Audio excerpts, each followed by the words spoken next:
туған, өр намыстан жаратылған.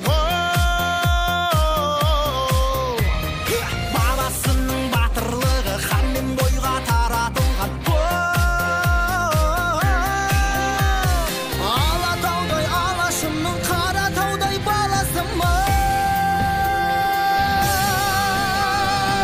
Қастерлі алашымның.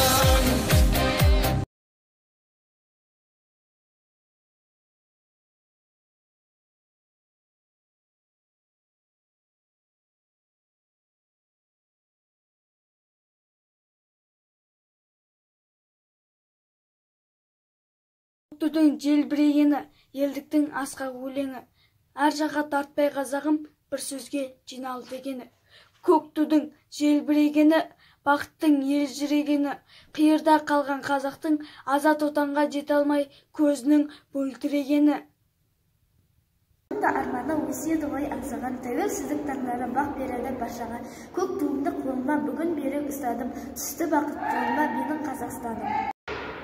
Желтоқсанның қанды суық ызғары қалың әскер қазағымды қорлады.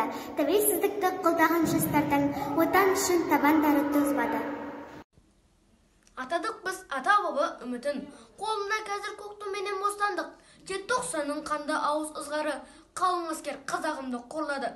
Тәуелсіздік қолдаған жастардың отан үшін табандары тозбады. Жүрекке намыс оты лапылдаған, күш-жігері жастардың сарқылмаған. Отан үшін олар шығып алаңға, қарсы ағып өзендей тасқындаған. Болмасам да сол кезде мен сеземін, жүрекке намыс отын сөнбегенің, ызғарына аязын төзбегенің, бұл күннің оңайлықпен келмегенің. Құтты болсын тәуелсіздік мерекесі, мықты болсын елімнің керегесі, кетпесін туған жердің берекесі. Бірде шырқап, бірде төмен құлаған, өмір жолы болған қиын бұралаң. Қазағымды жарқын жолға бастады, елбасы болып сайланды нұр ағам. Ел бастаған Нұрсұлтандай ағам бар, көк алқапты жасыл жалау далам бар. Ел бірлігін, ел тілеген, ақ ниетті халық деген данам бар.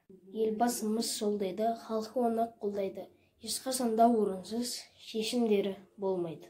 5-ші А сынып оқушысы Сәкенұлы Айдар бағыт беріп Нұрсұлтандай нұрлағам. Бүкіл әлем күліп, бүгін тұр маған. Қамқоршы басшы ағаларым аманда. Мен қашанда құлпырамын, нұрланамын. 20 жыл азаттық, өзімізді құрсаудан да босаттық. Ақтадық біз ата-баба үмітін, қолда қазір көктуменен бос. Құтты болсын тәуелсіздік мерекеміз, мықты болсын еліміздің керегесі. Жүректе намыс оты лапылдаған, күш-жігері жастардың сарқылмаған. Әлі де шығар алаңға отан үшін, қарсаққан өзенінен өтетіндер. Жүректе намыс оты сөнбейді, кезінде ызғардың аязын төзгенде ақ. Түсінеміз, ұғамыз, бұл күннің оңайлықпен келмегенін. Еліміз тыныш, халқымыз аман болсын.